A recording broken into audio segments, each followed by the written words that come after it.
Boa noite a todos. Boa noite. Sejam bem-vindos. Quero mandar um especial abraço para os ouvintes da Rádio Web e quem nos acompanha também no YouTube. É um prazer estar aqui com vocês, falando sobre a mente, sobre a vida e sobre o destino. Antes de iniciarmos a palestra propriamente dita, eu queria falar sobre a aula de yoga. Nós abrimos as inscrições aqui 2 dias por semana, segunda e quartas-feiras. 7 da manhã, né, Mirella? Sim, e 7 da noite. 7 da manhã e 7 da noite. Quem quiser se matricular nas aulas de yoga, por favor, procure aqui a secretaria. E já pode começar na próxima quarta-feira, amanhã, né? Amanhã às 7 horas da noite. Uma outra questão importante, está muito alto o som, né? Não tá? Um pauzinho menos. Aí, tá bom. As nossas palestras de terças-feiras vai fechar só para sócios. Quem ainda não é sócio, não quer dizer que você não pode vir mais, entendo. Nós queremos que você venha. A questão dos sócios do IPTH, nós precisamos, porque nós temos aí alguns projetos para os sócios, tanto aqui quanto na chácara. E para tudo isso a gente tem uma certa despesa. Quem ainda não é sócio e gostaria de ficar sócio, levante a mão. Por favor, Dita, você é Paula, secretaria, gente aqui. Você entrega o pessoal aqui e a Paula entrega ali. O valor do associado, você mesmo que escolhe. Tem de 30, tem de 50, tem de 5 mil, 10 mil por mês, independente de cada um, tá? Nós vamos organizar o departamento de sócios, nós já temos várias pessoas que são associados. E nós vamos, a partir do mês de... Nós estamos em março, né? Primeira terça-feira de abril já é exclusivamente para os associados, as pessoas que vêm nesta caminhada. E aí nós vamos deixar sempre a última terça-feira do mês aberto para outras pessoas que queiram conhecer a nossa metodologia filosófica de ensino. Certo? Quem não pegou ainda segura a mão. Já está dando certo aí, né? Sobre também, amanhã nós temos uma celebração de cura kármica transgeracional. O enfoque principal é as finanças. Nós vamos fazer uma espécie de purificação no corpo perispiritual para transmutação kármica de problemas financeiros. Não quer dizer que nós não vamos olhar também, em alguns casos especiais, para a questão de saúde. Mas o enfoque maior é para as finanças. Nós estamos preparando este grupo de amanhã para receber uma celebração por excelência, que é o batismo da prosperidade. Nós vamos marcar dentro aí de uns 30 a 40 dias para fazer essa segunda etapa da questão financeira. Eu gostaria de falar algo que vocês nunca vão me ver. Eu não sou uma pessoa dinheirista e a gente fala para se associar porque é uma troca de energia, né? Mas tem algumas coisas que precisam ser ditas. Sobre a cura kármica, na primeira, eu falei o seguinte: nós não podemos fazer sem custo para a pessoa. Expliquei as várias razões. Uma pessoa não pagou. Duas, já que estava aqui, ninguém cobrou, também não pagou. Nós ficamos surpresos com a ficha das pessoas que não pagaram. A palavra é surpresa. Eu não comentei nada com os ajudantes, mas a Luzia, cadê a Luzia? A Luzia falou: nossa, mas essa ficha não apareceu nada. Não apareceu nada. Lembra do mapa do corpo que nós fizemos? Não apareceu nada. Você viu também? As pessoas que não pagaram, simplesmente o mapa kármico não apareceu no raio-x da folha. Por que é importante essa troca de energia? Veja, quantas famílias estão debaixo, eu vou só usar uma palavra que eu não uso, mas embaixo de maldição hereditária, por questões de macumba e obras de feitiçaria. Eles pagaram X ou Y para fazer aqueles espaços, fazer aquele trabalho. Nós enfrentamos barreiras com essas entidades espirituais quando nós confrontamos elas. Não, nós não vamos cobrar nada, nós somos maiores que vocês. Essa experiência eu paguei na pele. Eu fui parar no hospital quando eu fiz isso há uns 10 anos atrás. Então, no início da cura kármica, eu disse: quem não pagou, a consciência é sua, eu me eximo de qualquer responsabilidade, porque é um preço simbólico para me dar legalidade para mim poder fazer o trabalho para beneficiar a própria pessoa, tá?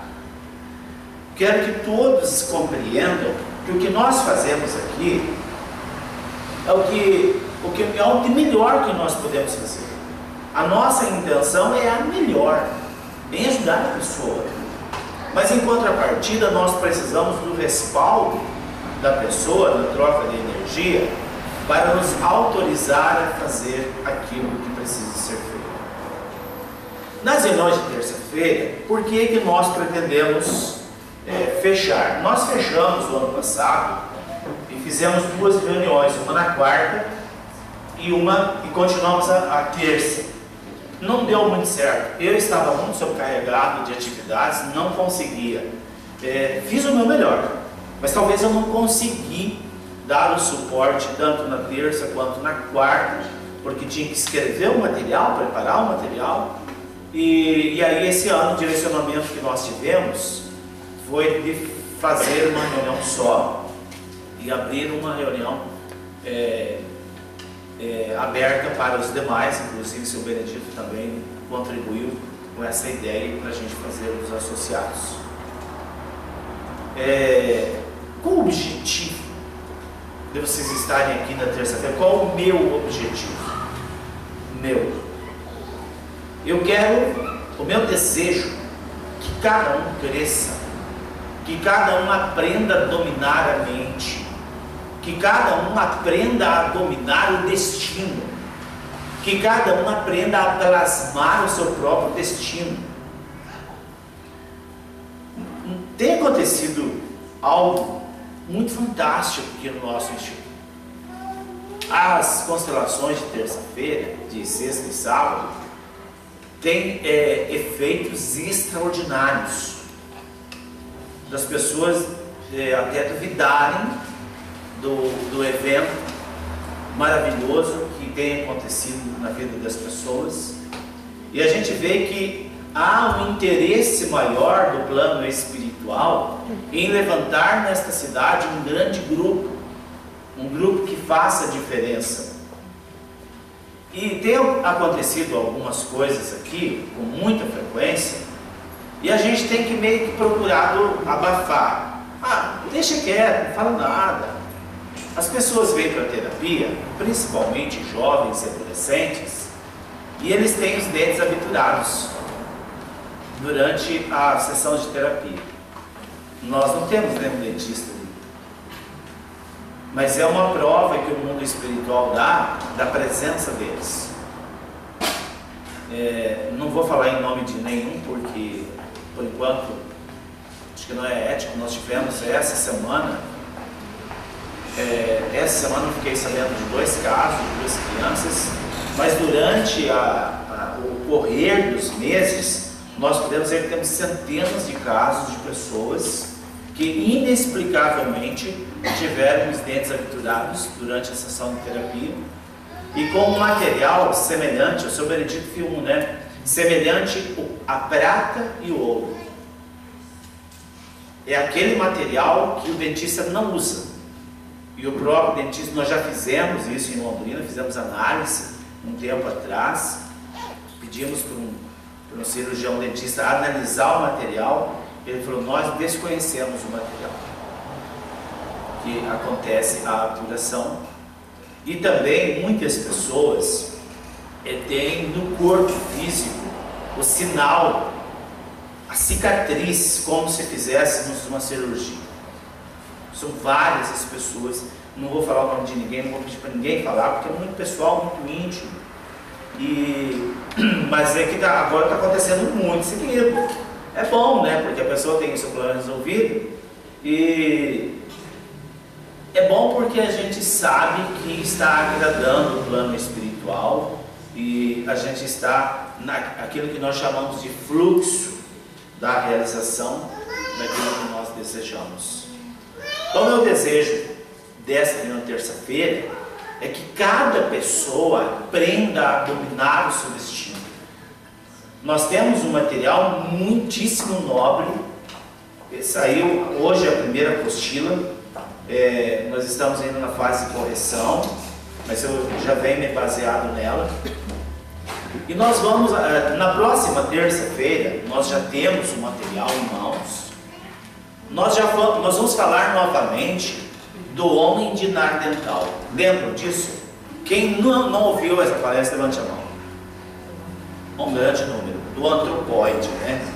Então nós vamos explicar de uma forma científica e filosófica a evolução e o processo evolutivo do ser humano, do cérebro humano, e como nós chegamos no homem sapiens, como somos hoje, esse homem moderno. Como nós chegamos, o que foi feito, qual foi a engenharia usada. Mas isso é muito profundo, isso é muito, talvez, polêmico. Para nós não importa nem a profundidade, nem se é polêmico ou não. Nós não temos uma religião aqui, nós não defendemos uma placa absoluta, isso é verdade. O objetivo é que desperte em nós a compreensão de como este cérebro produz e plasma a forma com que nós pensamos e como coordenar esta mente através dos pensamentos e através daquilo que nós plasmamos novamente. Então é mais fácil de entender.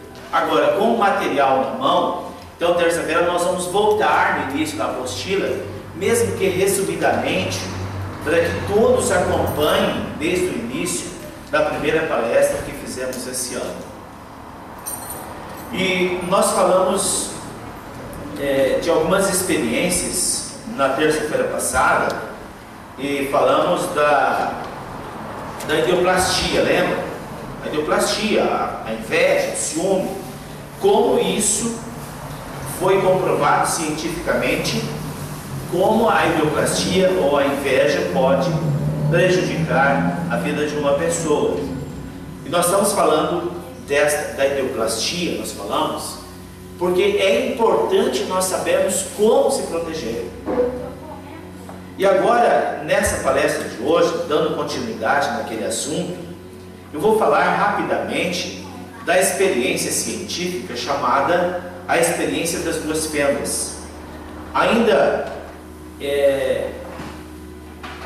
já há um tempo atrás, a gente sabe que a ciência ela foi embasada em cima de algumas teses.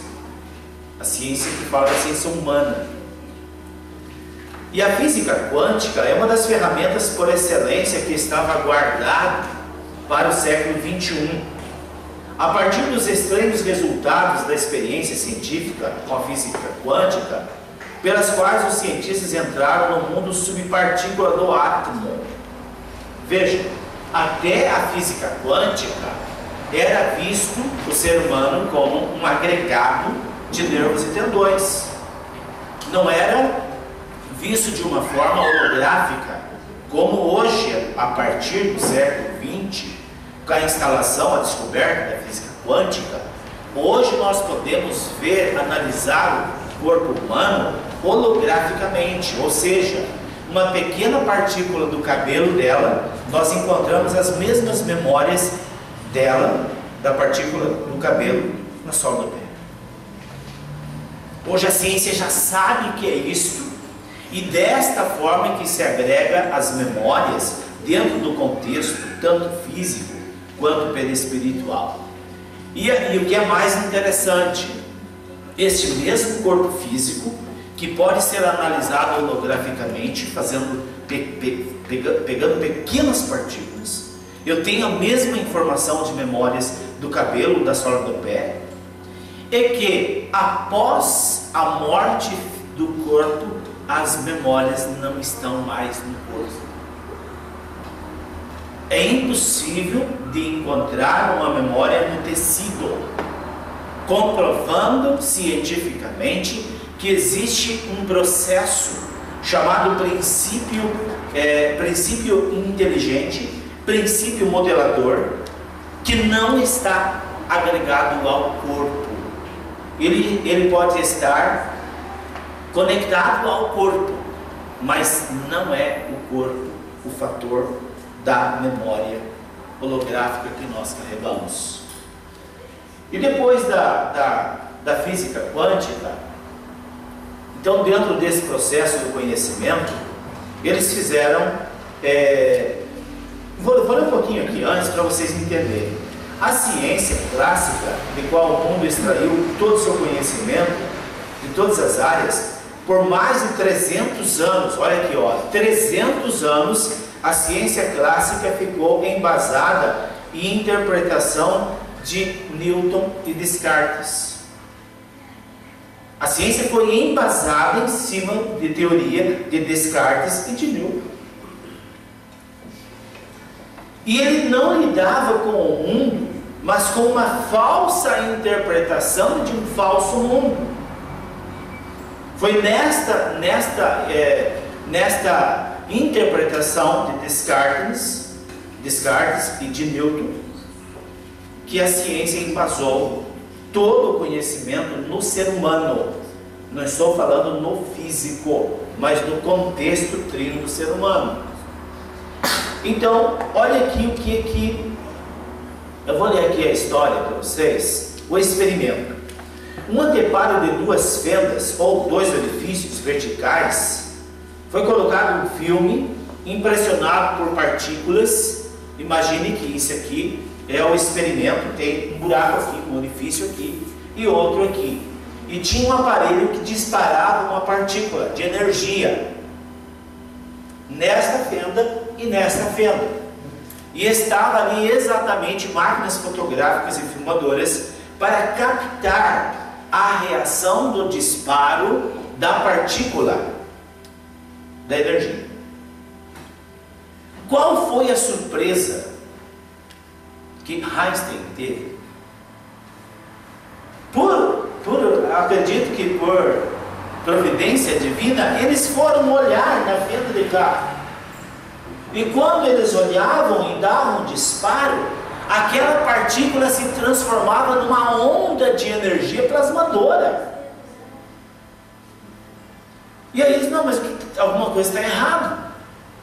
Aí a de lá continuava apenas a fagulha da partícula. E aí então eles vão do outro lado e olham e disparam a partícula, e ela deixa de ser partícula e cria uma onda de energia. Entenderam? O fator chamado observador, os olhos humanos, o globo ocular, tem consigo um componente etérico capaz de modelar o mundo, capaz de alterar uma partícula de energia.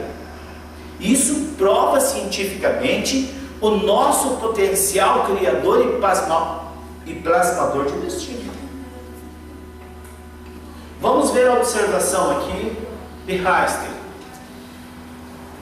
Exaustivamente repetindo o experimento, chegou à conclusão real e verdadeira, comprovada cientificamente, que a partícula atirada só se comportava como partícula de matéria quando havia um observador seisciense. Chama-se ciência, eu tenho ciência.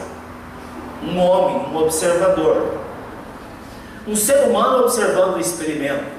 Quando não havia um observador, não existia a matéria. a onda de matéria não existia, apenas a partícula da energia. Então veja, o ser seiscense, é uma palavra, é importante a gente aprender essas palavras. O ser seiscense é capaz de sentir ou perceber através dos sentidos.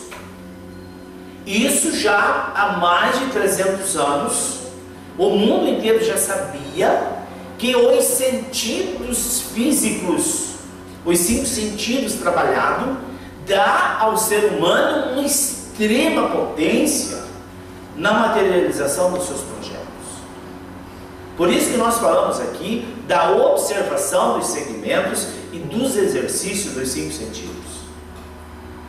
Então, trazendo para o nosso dia uma casa abandonada, né? Uma casa. Ela acaba em pouco tempo. Exatamente, nós usamos inclusive essa comparação. Todos vocês conhecem uma casa abandonada, não começa a desbeiçar aquela casa, parece que cair. Falta o seiscense, ou seja, o olhar do dono, né? O olhar do observador, um ser capaz de sentir. É isso que faz com que essas casas comecem, parece que diluir, né? Derreter, entra em decomposição. Obrigado, Sr. Benedito, foi muito boa essa ideia. O ser seiscense é aquele que possui e consegue perceber impressões e sensações, capaz de sentir prazer e alegria. Ah, mas um cachorro é um ser seiscense, né? Ele, quando a gente chega, ele fica alegre. Outros bichinhos também. Mas estamos falando aqui do ser humano. E estamos falando de 2 características especiais, que é a capacidade de possuir, de sentir, prazer e alegria. Prazer nas pequenas coisas, celebrar as pequenas conquistas. Isso faz de nós seres extremamente criadores de futuro, de destino. Vamos ver o que a ciência fala sobre isso. Conclusão: a formação da matéria ou sua criação exige a observação de um ser seiscense, senciente, para que se concretize. O grande arquiteto do universo cria tudo, mas não havendo o observador, a criação não se completa. Não havendo o observador, a criação não se completa. E não se manifesta no espaço e no tempo. Deus cria e nós damos o toque final em sua criação. Deus cria e nós damos o toque final na criação dele. As religiões com seus dogmas, isso quem falou foi Einstein. As religiões com seus dogmas embotam a mente e fecham as possibilidades de compreensão do ser humano em suas profundas implicações, e por isso a humanidade sofre. É vedado da humanidade o conhecimento da importância da pessoa se conhecer e conhecer o seu potencial. A nossa interpretação de mundo é incorreta, e está aí a razão que acentua-se sobre todos os seres humanos: a falta de conhecimento de si mesmo. Concluímos este assunto afirmando filosoficamente e cientificamente que a percepção humana destrói a onda, a partícula.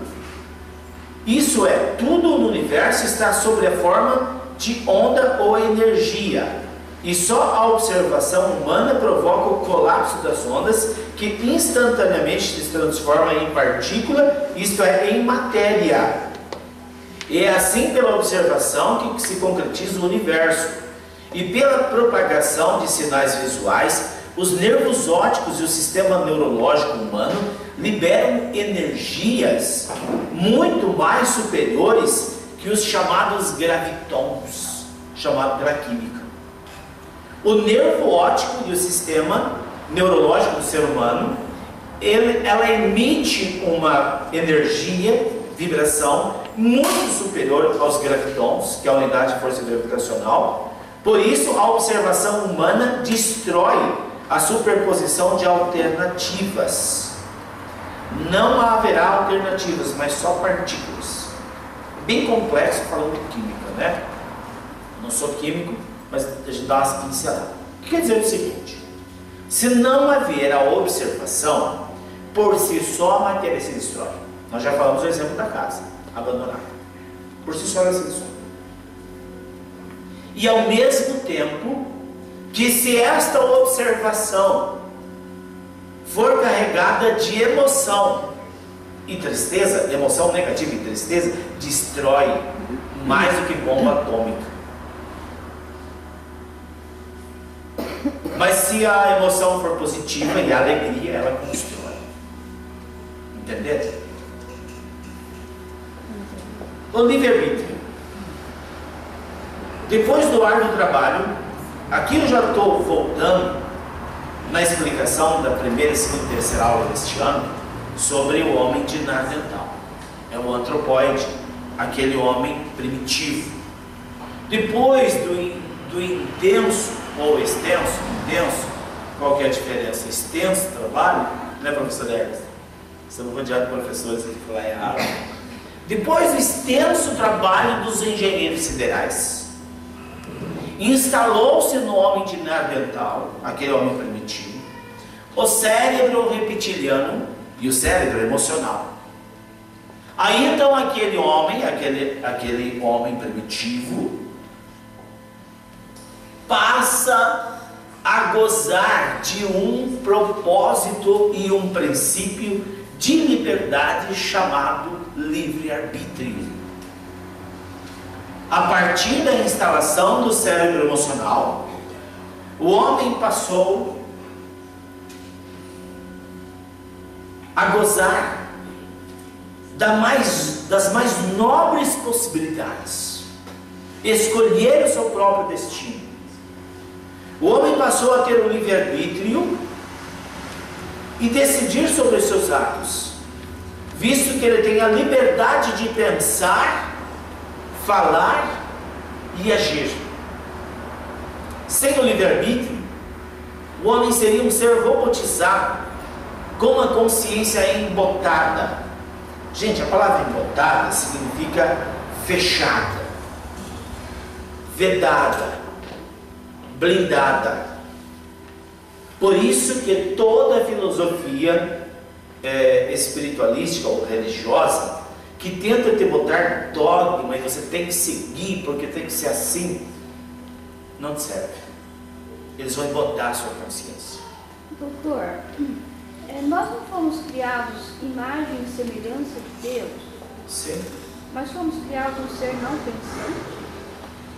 É que a Sueli não veio nas outras aulas, azar dela, né? Depois, nas próximas palestras, vamos voltar nesse assunto para falarmos sobre o antropóide e o homem de Neandertal, tá? Aí nós respondemos a pergunta da Sueli, já com a explicação que nós passamos nas primeiras palestras. Depois a gente volta e falamos sobre esse assunto.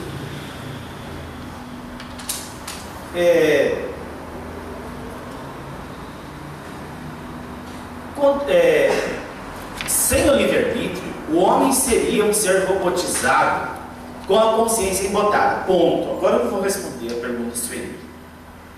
A partir da instalação do cérebro reptiliano, do cérebro mamífero, o homem de Neandertal, o homem primitivo, só possuía um cérebro, um composto cerebral chamado cérebro reptiliano. Nós possuímos esse cérebro réptil. É o cérebro, por exemplo, da sobrevivência. O bebê nasce, não precisa dizer para ele, aqui está o bico do seio, mame, chupe aqui, sugue que vai te alimentar. Não precisa. O bichinho é tão sabido que a mãe só encosta e já vai procurando na boca. Esse é o cérebro reptiliano que defende a sobrevivência. E também, da mesma forma, se eu estou aqui falando a vocês e alguém me joga algo, o cérebro reptiliano me faz que eu me desvie, a sobrevivência. Então, o homem antropóide só tinha este cérebro. Aí a engenharia espiritual instalou um segundo cérebro, que é o cérebro mamífero. O cérebro mamífero aproximou o ser da sua espécie. Alguém aqui conhece o uru? Um passarinho chamado uru? Conhece? O filho de uru, ele é assim, ó. O bichinho está dentro de um ovinho, a mãe choca, e a hora que ele nasce, ele sai em disparada. Nunca mais a mãe vê aquele bichinho. E antes do cérebro mamífero, nós éramos semelhante ao filho do uru.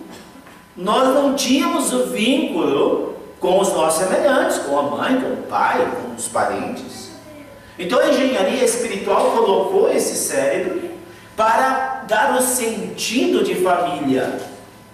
Porque a engenharia espiritual queria formar, dentro desse contexto do homem símio, que também é chamado de homem símio, o homem primitivo, este vínculo de agrupamento. E aí, depois de alguns anos, acredito que centenas de anos, foi instalado o cérebro emocional. Aí sim, aquele homem símio virou gente. E eu deixei bem claro, nós não descemos da árvore, tá? Isso é comprovado. Nós não descendemos do macaco. Nós somos uma linhagem de um ser antropóide, de braços compridos, peludo, e fomos evoluindo. Este ser que somos hoje foi graças à evolução e à instalação do cérebro racional, do cérebro emocional. Com a instalação do cérebro emocional, aí sim o homem foi feito à imagem e semelhança de Deus. A partir desta evolução, aí sim nós se tornamos em seres pensantes.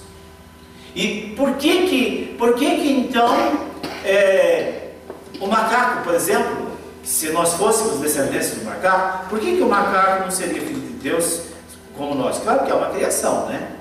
Porque o cérebro do macaco não comporta a centelha divina. E neste homem símio, homem de Neandertal, foi programado para receber essa centelha divina, para ser uno com Deus.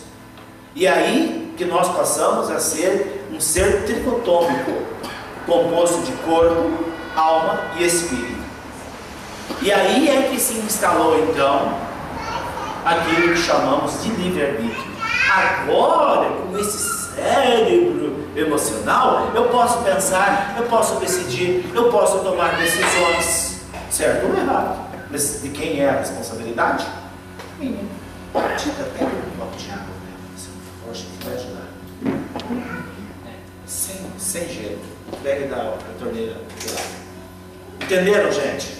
Então, a partir daí, nós estamos falando agora a partir do terceiro cérebro, que foi instalado pelos engenheiros espirituais, e aí nós se tornamos, nós se transformamos nesse ser capaz de tomar atitude e de tomar decisão. E o que é importante nisso tudo? Antes, por isso que é importante nós voltarmos nas primeiras aulas, porque eu falei do princípio inteligente do agente modelador, lembra? Princípio inteligente e agente modelador. Isso nós precisamos conhecer e dominar. O princípio modelador do princípio inteligente que está dentro de nós. Então veja, o homem, sem o livre-arbítrio, o homem seria um ser robotizado com a consciência embotada, contrariando o projeto divino. Infelizmente, depois de mais de 150 milhões de anos, apesar de tanto trabalho dos engenheiros siderais, as religiões da atualidade conseguiram cancelar a mais nobre criação divina de uma grande massa humana, o livre-arbítrio. Com seus dogmas alienativos e ameaçadores, escravizam seus membros pelo fanatismo religioso, embotando a consciência da grande massa humana, crendo somente naquilo que a sua religião ensina, enquadrando Deus do tamanho da crença daquela religião. Tanto é que é muito comum a gente ouvir: ah, isso não é da minha religião, então é do diabo. Na minha religião não ensina isso, e lá se não é da religião, é do diabo. Tem milhares, milhões de pessoas com a mente embotada. Aí é que a mente coletiva atrapalha também aqueles que querem evoluir. Com a humanização do princípio inteligente, agora é chamado ser espiritual. O homem passa a agir conforme o seu livre-arbítrio, ou seja, escolherá seus caminhos e se responsabilizará por seu sucesso ou fracasso, e que determinará o seu corpo vital em harmonização anatômica fisiológica no primeiro caso, ou na deformação no segundo, através da forma de pensar. Este homem poderá destruir a anatomia física ou poderá construir uma anatomia física saudável. É pelo livre-arbítrio que isso é possível, adoecermos através dos pensamentos ou termos saúde através dos pensamentos. A conquista da forma nominal cabe ao ser pensante preservá-lo em constante progresso. Este é o nosso objetivo aqui.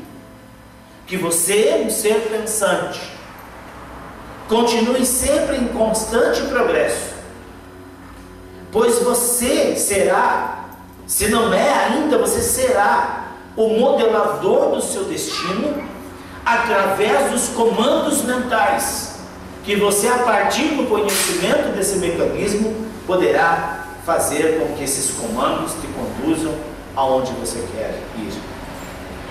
Pois possuímos a faculdade de análise e discernimento, podemos decidir pelo que foi planejado em sua essência e seremos felizes, ou então arcaremos com as consequências das decisões intimidadas e precipitadas. Com os sentidos aguçados, o ser humano reagirá favoravelmente pelos frutos da ação executada, quando este for concorde com o bem. Olha aqui, gente, entendam, o livre-arbítrio é uma fantástica ferramenta, o mais nobre sentimento e poder que nós temos é o do livre-arbítrio. E por que é importante nós falarmos do livre-arbítrio? Uma vez que você sabe, nós sabemos o que é o livre-arbítrio, mas será que nós compreendemos como ele funciona? Talvez nós não compreendemos ainda como ele funciona, e nós vamos entrar num campo espiritual de análise, de nascimento, vida e pós-morte dentro desse estudo, que nós precisamos dominar o conhecimento e a compreensão de como o livre-arbítrio funciona.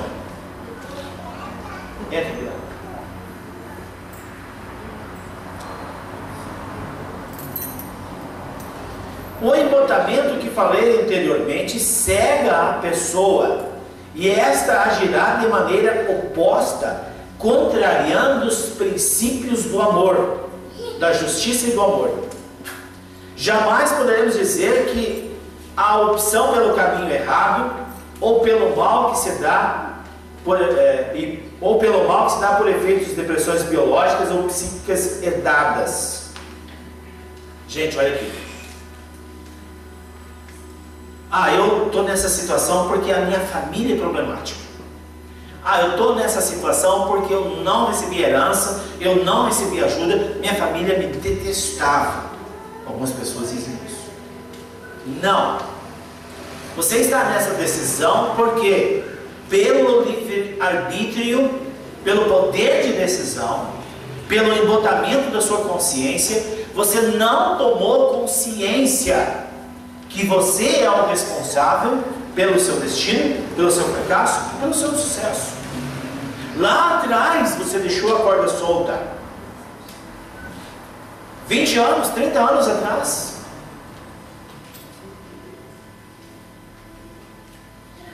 escolhas muitas vezes estão na interação com o meio.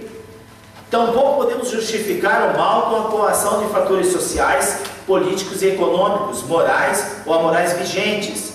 Também entra aqui uma questão das finanças. Nós não podemos atribuir ou melhor, estribar uma justificativa. Eu estou nessa situação por conta do Collor, por conta do Lula, por conta da Dilma. Gente, nós precisamos entender que a nossa capacidade mental está acima desses poderes políticos ou sociais. Poderão nos atingir de uma certa forma? Sim. Nos derrubar? Jamais. Jamais eles poderão nos derrubar. Porque não está neles o poder sobre as nossas vidas. O poder está no nosso livre-arbítrio. Podemos dizer que o homem geralmente traz de vidas pretéritas, vidas passadas, tendências, e que, colocando no meio agressivo, submetido às pressões, tentações comuns do mundo inferior, ele é o Senhor para conceder ou impor resistência a esses fatores, resultando daí o que ele jamais será produto exclusivo do meio.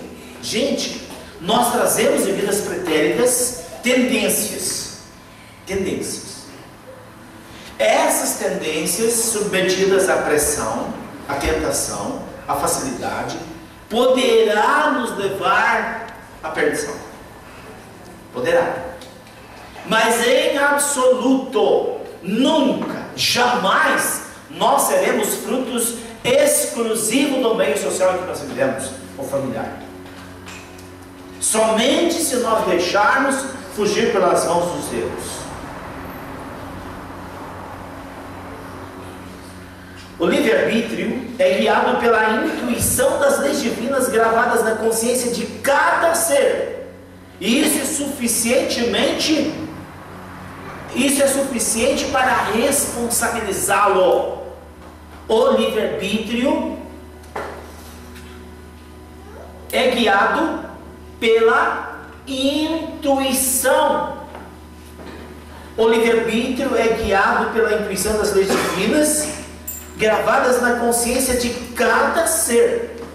E isso é suficiente para responsabilizá-lo.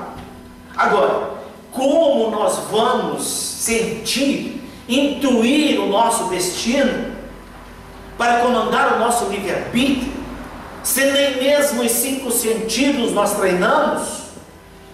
Se nem mesmo entrar em alfa nós sabemos? A intuição é uma palavra, a palavra intuição, a palavra hebraica que significa ensinamento que vem de dentro. Dentro do nosso interior, do nosso complexo mental, existe uma sabedoria inata em todos os seres humanos. Aí é que entra aquela questão do embotamento que eu falei anteriormente. A mente embotada não consegue perceber a intuição, não consegue discernir se a intuição é um pensamento que vai levar ele para o buraco. E 2 formas extraordinárias que nós temos de exercícios para perceber a intuição. A primeira é a percepção dos segmentos. Lembram disso? Lembram? A percepção dos segmentos. O segundo é treinar os sentidos extrafísicos através de exercícios mentais. Eu me projeto num jardim, eu imagino o cheiro da planta, da flor, o cantar dos pássaros. O que mais? O gosto do limão. Deu 3 agora. Visão. Eu visualizo mentalmente as flores. Eu passo a mão, eu sinto o tato do caule das flores. Gente, é isso. Vejam como é simples. Como é simples e importante a prática dos exercícios. Hoje pela manhã eu conversava com um jovem onde ele lamentava sua triste realidade. E eu perguntei a ele: Você fez o que eu lhe pedi dos exercícios? Ah, doutor, não deu tempo. Não deu tempo. Gente, é mais fácil dizer: eu ainda não me conscientizei que eu sou dono do meu destino. Eu ainda não me conscientizei que pelas minhas decisões, certas ou erradas, eu me responsabilizo. A percepção de si mesmo não precisa de tempo, gente. Ela acordou, abriu os olhos, faz o exercício. A hora que vai dormir, deita lá, faz o exercício dos sentidos extrafísicos. Desça a escada, toque nas flores, chegue as flores, ouça o cantar dos pássaros. Isso chama-se disciplina. Mas atrás da disciplina tem um outro conceito chamado eu me responsabilizo pela minha vida. E esse conceito chama-se responsabilidade. Eu sou responsável pela minha vida. Eu não preciso que a minha mãe me lembre, que o meu marido, que a minha esposa, que o meu filho. Eu sou responsável. Neste fator esbarra o crescimento espiritual e a expansão de consciência de muita gente. O livre-arbítrio é guiado pela intuição das leis divinas gravadas na consciência de cada ser. Aí, gente, que entra a questão da meditação. O nada na mente. Entra em alfa, vai lá na nossa gruta, lembra da nossa gruta? Entra lá, fica lá sozinho, se deliciando com o barulho da cachoeira. É neste momento que você vai acessar as leis divinas que estão dentro da sua consciência. Você vai entrar em contato com esta essência espiritual. E aí você vai guiar o seu destino de dentro para fora. O homem é, portanto, senhor do seu destino, criador de suas dificuldades e construtor de seus infortúnios e edificante das suas boas aventuranças. Não é mesmo, Isabel? Está tudo em nós. O homem é modelador do seu corpo vital, usando a arte da massa do livre-arbítrio, que lhe permite construir de acordo com os seus pensamentos. Guardem este nome: corpo vital, ou corpo perispiritual, o agente modelador. Será basicamente o foco do nosso estudo após falarmos do livre-arbítrio. Existe em nós um corpo modelador. E esse corpo modelador é importante você conhecer e saber como manipular ele, como trabalhar ele.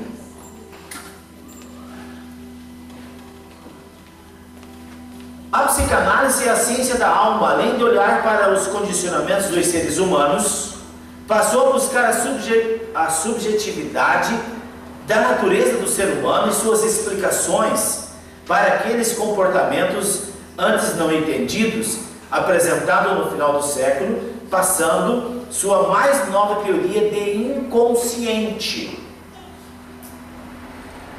Após essa segunda abordagem psicanalítica, em decorrência dela, em 1992, no dia 2 de agosto de 1992, surge o IPTH e a psicanálise sistêmica como escola que se propõe a apresentar ao ser humano como constituído de uma natureza coletiva e espiritual.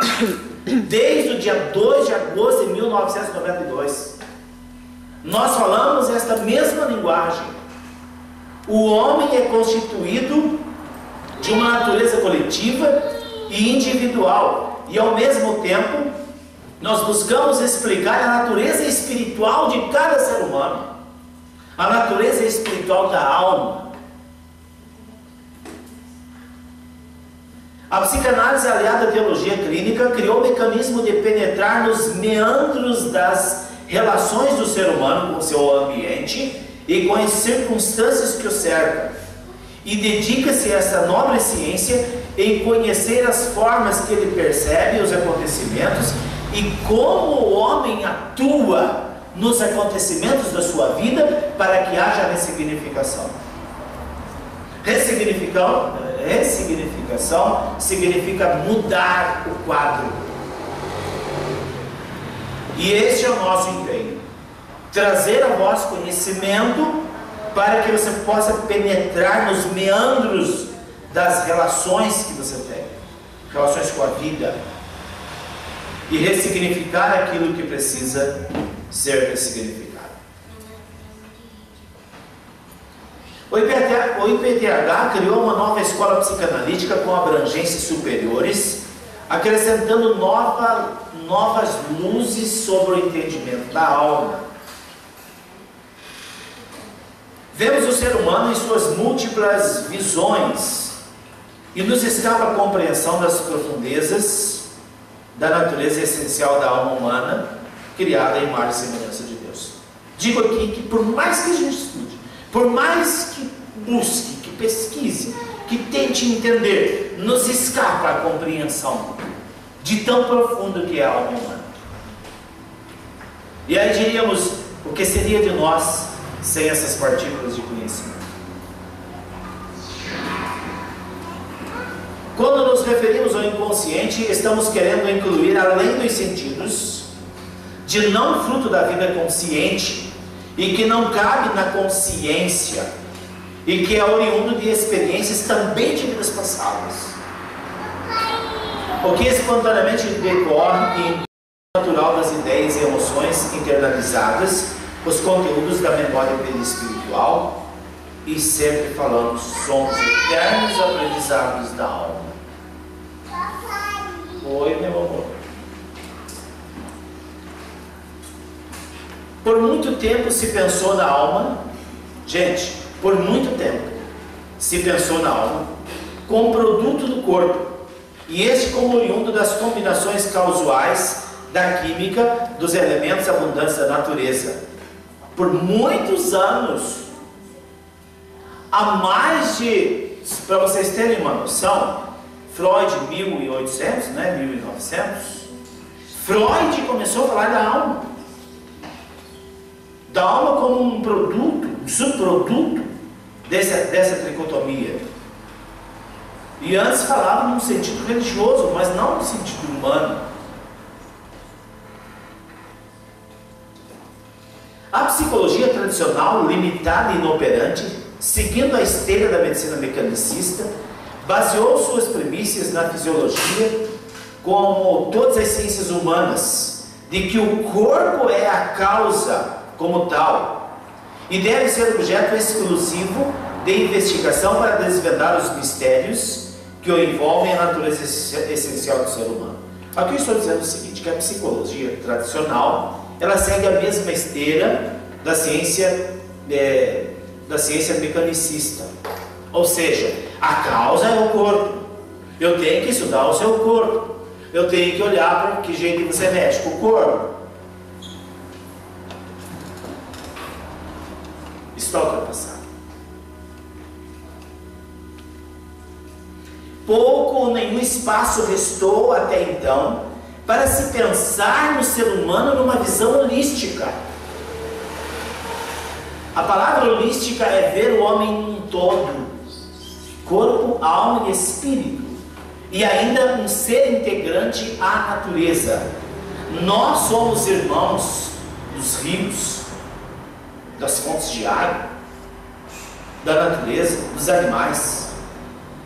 Por isso nós não poluímos, nós não jogamos lixo na rua. Essa é uma visão fantástica, não é mesmo? Dá vontade de salvar o mundo, não. Isto é uma visão holística. Eu não posso poluir um rio, ele faz parte da minha vida. Eu não posso derrubar uma árvore, do nada, matar um animal, ele faz parte de mim. Até então não se via o ser humano desta forma. A subjetividade dessa natureza que eu estou falando, até estou falando da medicina ortodoxa e da psicologia tradicional. Então, até então, não poderia pensar no homem numa visão holística. A subjetividade dessa natureza ficaria para as religiões. Vejam quando o estrago que houve na divisão entre a ciência e a religião, lá no concílio de 1600 e alguma coisa, quando esqueci o nome agora, quando Constantino era um político muito interesseiro na matéria, no dinheiro. Ele fez um acordo com a igreja e Constantino traduziu a Bíblia do hebraico para o aramaico, para outras línguas, e disse o que era apócrifo e o que era santo. Escolheu vários livros e vários evangelhos. E aí, a partir deste consenso, divide-se então a ciência e a religião. A religião fica com as coisas que não dá para pegar nem pesar, e a ciência fica com aquilo que eu posso medir, pesar e tocar. Então o ser humano ficou a cargo de quem? De ninguém.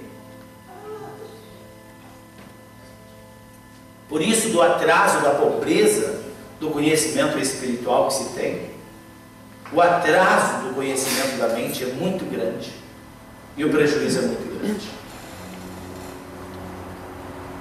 A subjetividade dessa natureza ficaria para as religiões, visto que não pertence ao domínio material.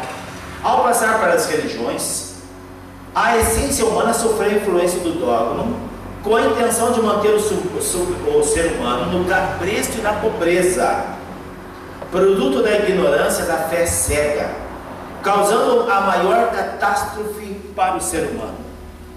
Uma grande embarcação perdida em alto mar, uma navegação cega, sem esperança de alcançar a terra firme e aportar um porto seguro. As famílias foram arrebatadas pelas tempestades das drogas, tendo como pano de fundo os roubos multimilionários do nosso país. Por dois segmentos de salteadores, estou falando do Brasil. As famílias mergulharam no caos das drogas, pelos roubos multimilionários dos políticos. E os dois segmentos de salteadores que deveriam nortear a humanidade, os religiosos mercantilistas e os políticos corruptos, jogando a grande massa humana na esfera da desesperança, da miséria humana e espiritual. E o terceiro vilão reina livremente em nome da liberdade de imprensa, a grande prostituta do Apocalipse, chamada televisão, que prega dentro dos lares a imoralidade, a infidelidade, a homossexualidade e tantas outras aberrações como sendo normal. E nós assistimos calados. Está na hora de dar um basta e ocupar o nosso sagrado tempo com algo que edifica. Nós não podemos fazer justiça com as próprias mãos, com os políticos salteadores, mas nós podemos nocauteá-los quando tivermos a oportunidade de votar.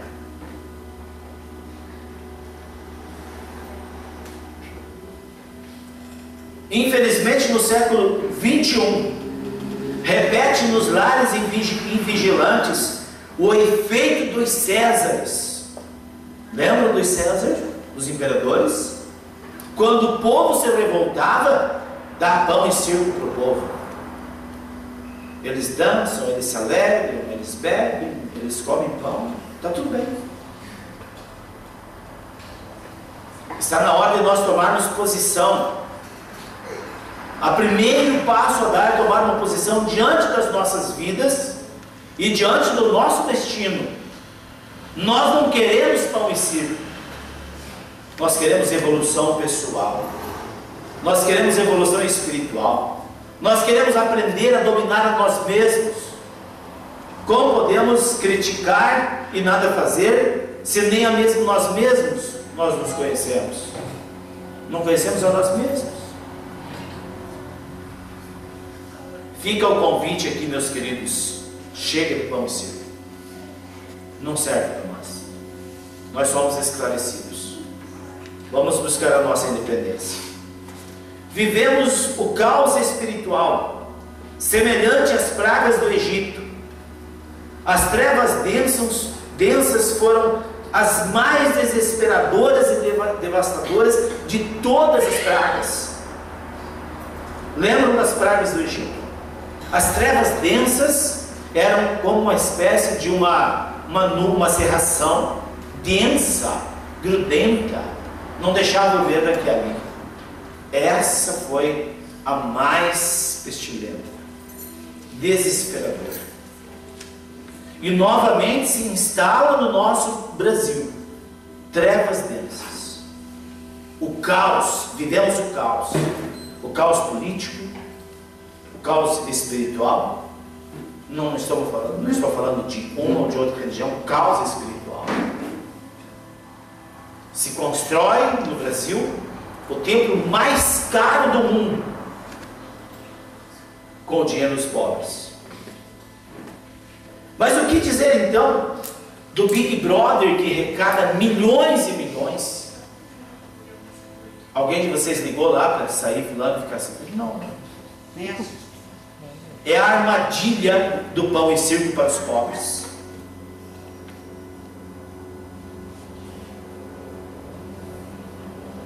Pobre não é quem não tem dinheiro. Pobre é aquele que não tem discernimento.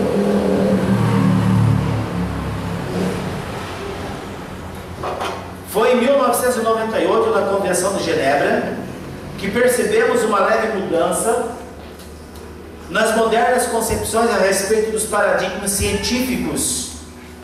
Já não relegaram aquela subjetividade ao plano secundário, nem permite que se pense em conhecimento humano sem interdisciplinaridade.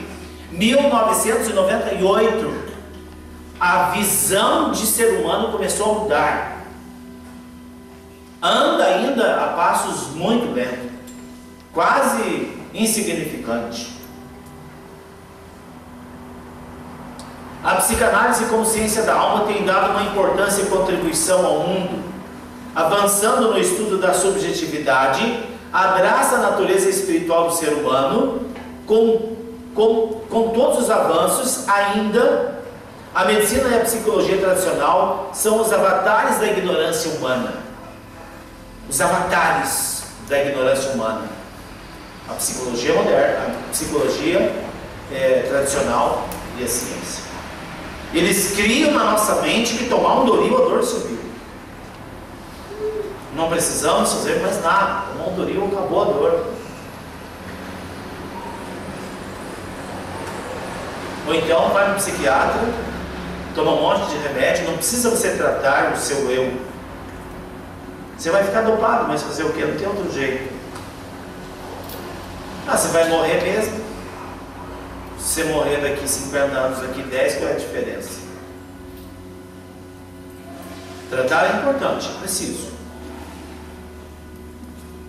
Mas tem que tratar o ser humano. Tratar o nosso eu.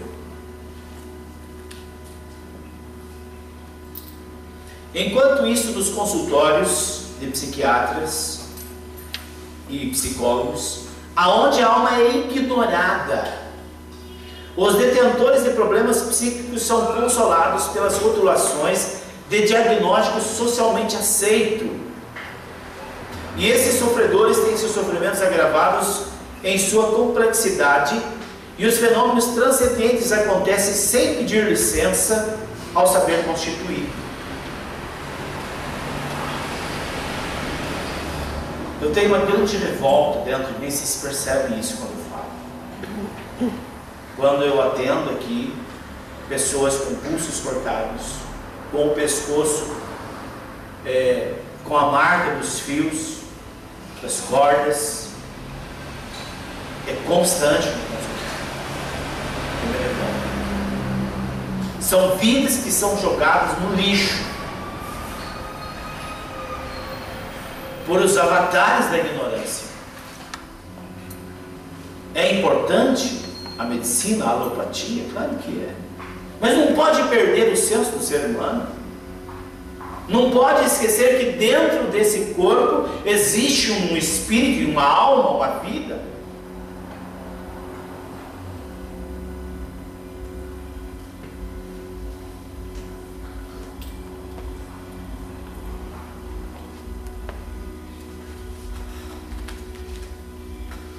É fundamental o reconhecimento da imortalidade da alma. Isso possibilita um novo estado psíquico e liberta pois isso possibilita um novo estado psíquico e uma libertadora visão de vida. Gente, obrigado, Sueli. Segunda-feira eu fui levar os funcionários da chácara em casa e ele me disse: ali mora o homem que se suicidou, se morava, né? O homem que se suicidou com arame farpado.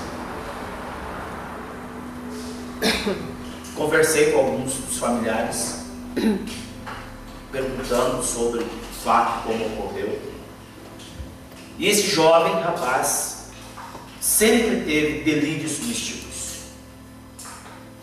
Ele tinha problema no corpo vital.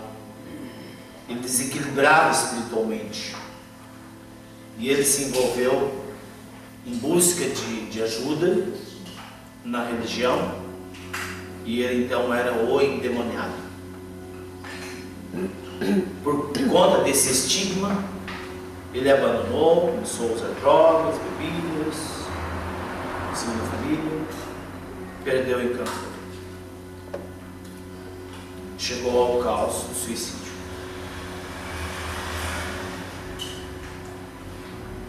Eu digo sempre que existem 3 pilares que sustentam o suicídio. Primeiro pilar: as pseudas religiões cristãs que ensinam a finitude da vida com a morte do corpo. Vamos analisar friamente.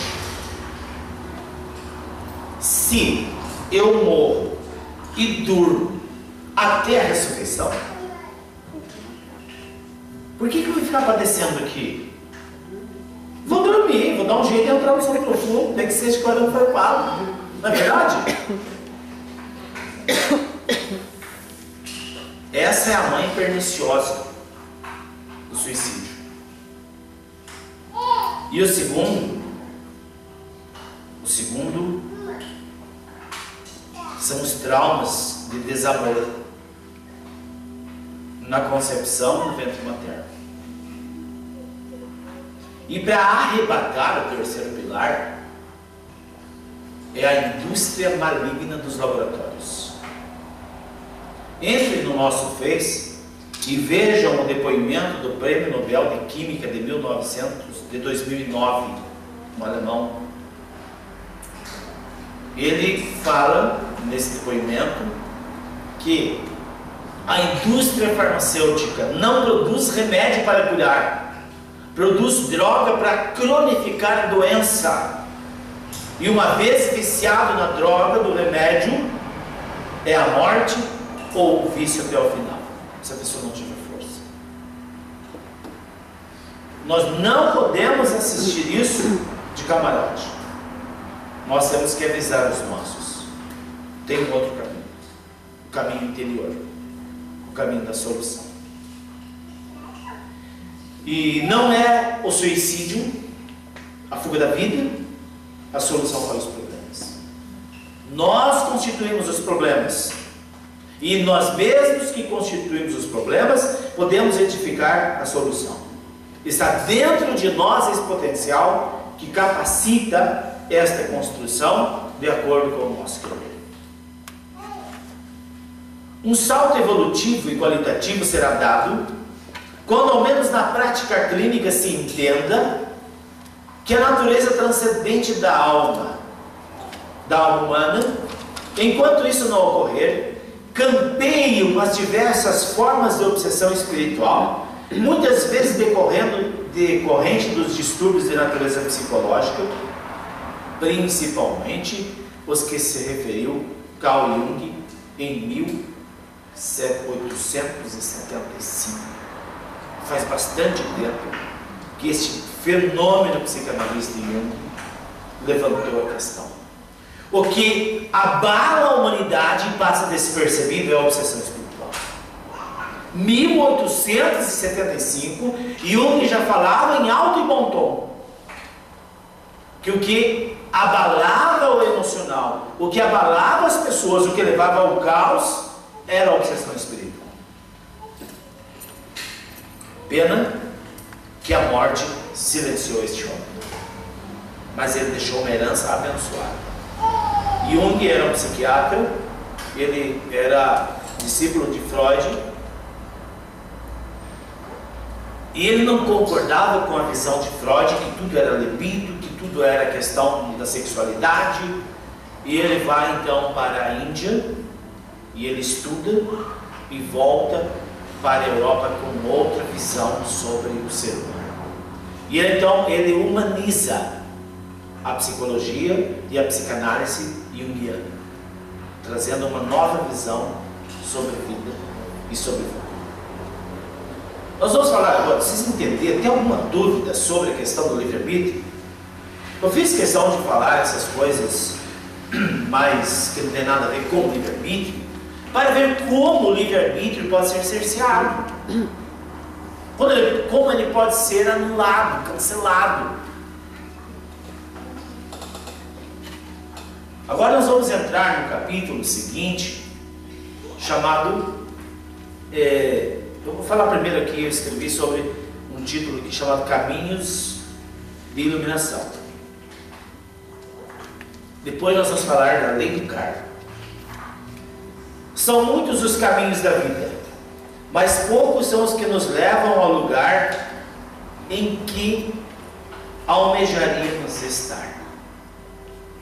São muitos os caminhos da vida, mas são poucos os que nos levam ao lugar que nós gostaríamos de estar. O caminho verdadeiro é de mão única. Eu falei que são muitos os caminhos, né? Mas poucos são os caminhos que nos levam onde nós gostaríamos de estar. Agora eu já tenho uma outra fala aqui. O caminho verdadeiro é de mão única. O caminho para dentro de si. O caminho de entrar em contato com a sua própria individualidade, superando seus próprios limites, fortalecendo sua psique para vencer as dificuldades inerentes ao processo evolutivo. Este é o único caminho que nos leva ao lugar que nós gostaríamos de ir. O caminho para dentro de nós. O caminho que possibilitará vencer os limites, vencer as dificuldades. É o caminho do mergulho interior. A responsabilidade do autoencontro não pode ser transferido ao outro, nem tampouco simplesmente entregue a Deus. Algumas pessoas dizem: ah, doutor, eu entreguei para Deus. Tadinho. Ah, mas Deus não vai dizer nada? Claro que não. Tiramos da mente definitivamente essa ilusão. Deus não vai fazer nada por nós. Sabe por quê? Ele já fez tudo. Tudo. A Bíblia diz que toda sorte de bênção já está pronta para aqueles que se habilitam a desfrutar. A saúde já foi feita, já está com você. A prosperidade também. Felicidade, tudo. Ah, mas então não preciso mais de Deus? Gente, nós vamos precisar a vida inteira, sempre. Mas nós temos que, no mínimo, ser gratos a Deus e conhecer o mecanismo que Deus nos deu para nos abençoar, que é a mente humana. Isso é amar a Deus, isso é servir a Deus, é o autoconhecimento, o automergulho. Este é o único caminho que nos leva a Deus.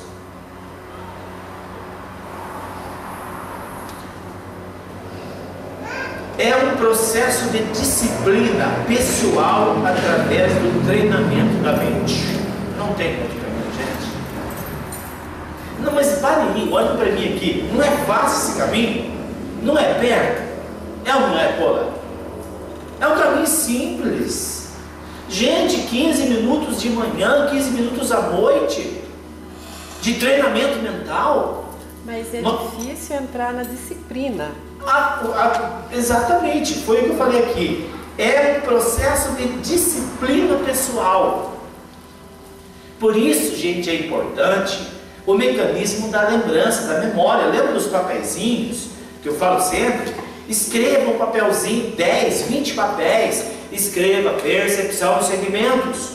Cole na porta do guarda-roupa, na porta do quarto, no banheiro, atrás do box, dentro da sua bolsa, no volante do carro. É impossível que você não vai lembrar. Mas se você não criar um mecanismo de lembrança, você não vai lembrar, porque você não está habituado.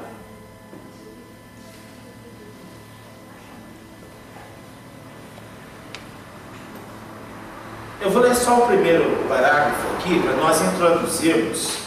Agora nós vamos introduzir um estudo sobre lei. Lei da vida. Lei que rege a vida. Mas quem fez essa lei? Não fui eu. Essa lei foi feita por Deus. Mas desculpe, ela é uma lei punitiva, ela pune?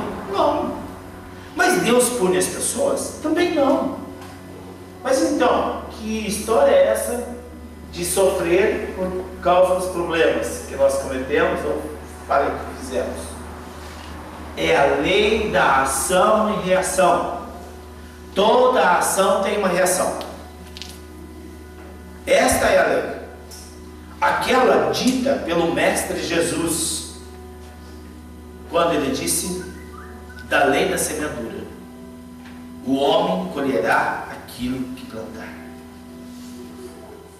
Esta é a sagrada lei da semeadura, conhecida também filosoficamente como lei kármica, ou seja, lei de acúmulos de eventos. Eu cometi e por conta dessa infração eu me penalizo. Não é Deus. Eu sei que se eu agir desta forma tem uma reação.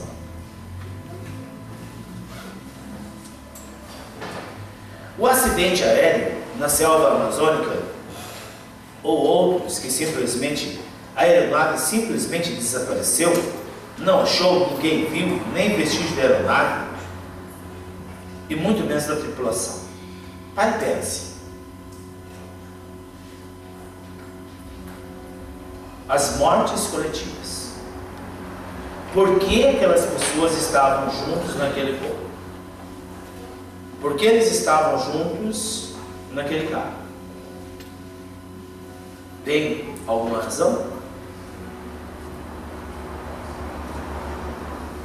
Em nosso mundo, essas catástrofes, naturais ou não, são tidas como corriqueiras e sem o cunho de excepcionalidade, justamente por não impressionar mais a ninguém devido à frequência que ocorre.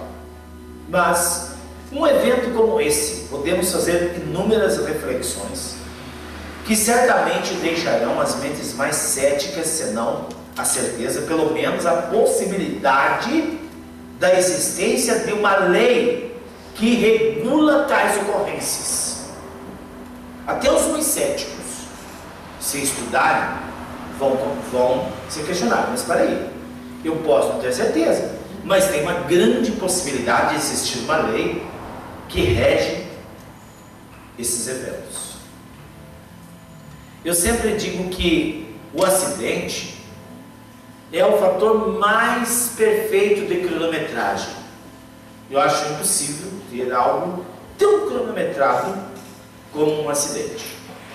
Às vezes a pessoa sai de São Paulo, capital, para ir para Foz do Iguaçu, e vem alguém de Medianeira e se encontra numa curva em Camporão.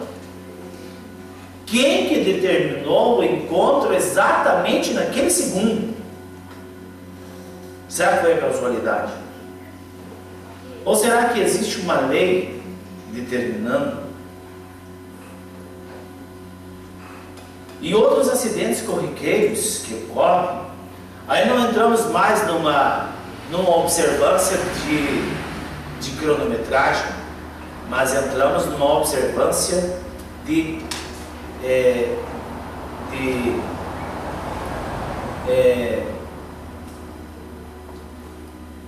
esqueci a palavra agora, mas eu já vou me lembrar dela. Causado pelos atritos. Todos os atritos que nós criamos são armazenados. O teor dos atritos são armazenados. Imagine uma caixa d'água aqui em cima deve ter uma caixa d'água. Se não tiver, imagine que tem. Ali naquele cantinho. Todos os atritos que nós produzimos, atritos mentais, são arquivados lá dentro da caixa, jogados lá dentro.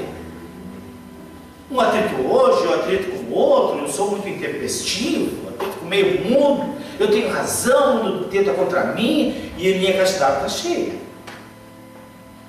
E o ladrão não vence. E eu continuo jogando atritos. O que vai acontecer? Eles precisam ser desintegrados. Aqueles atritos são densos, como se fosse uma pedra de gelo. Então eu preciso que desintegre esses atritos. Como eles vão desintegrar? Um acidente. Eu criei um mecanismo de atrito. E eu preciso desintegrar esse atrito porque não cabe mais naquela caixa d'água.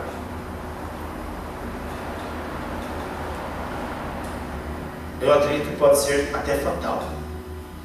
Sabe quem sofre com isso? Com os atritos da família? As crianças. Quebram o braço, cai da bicicleta, quebra o braço, quebra a perna. Outro desfoga no carro, outro briga na rua, outro briga na escola. Mas não é possível, só um minuto. São os atritos que precisam ser desintegrados. E dentro desta visão da desintegração de atritos, entra uma lei soberana. O homem colherá tudo que semear. Fala, jovem. Aos diarreia, gripe e mal-estar, febre na criança, está tudo relacionado. Tudo relacionado ao atrito entre os pais. É a lei. É a lei da causa e efeito. Nós vamos voltar falando dela. Pelo menos nós vamos terminar ela. Nós vamos terminar ela antes de voltarmos para o homem binário dental na próxima terça-feira. Vamos acabar a lei kármica. Quero me despedir dos nossos ouvintes da Rádio Web e dizer que terça-feira próxima estamos aqui de novo. E quero agradecer a todos os que vieram. Tem alguém que veio pela primeira vez? Está o João lá, mais uma menina, e a mãe do João lá de Januário Sul. Oi? Mais uma menina lá de Jandaia. Então vamos fechar os olhos. Professor, você vai fazer alguma coisa amanhã na cura kármica? Amanhã na cura kármica não precisa trazer nada, tá? Não precisa travesseiro, não precisa coberta, vai ser diferente. Tem alguma recomendação? Alguma? Tá. As pessoas que vão fazer a cura kármica não devem ingerir carne durante o dia e 7h30 da noite vai fechar o portão lá embaixo. Fechou o portão, daí é só na outra, tá? Não chegue adiantado, porque a gente vai começar o procedimento exatamente 7h30. Vem um pouco antes. Nós vamos ter um procedimento de meditação antes, uma preparação. Feche os olhos.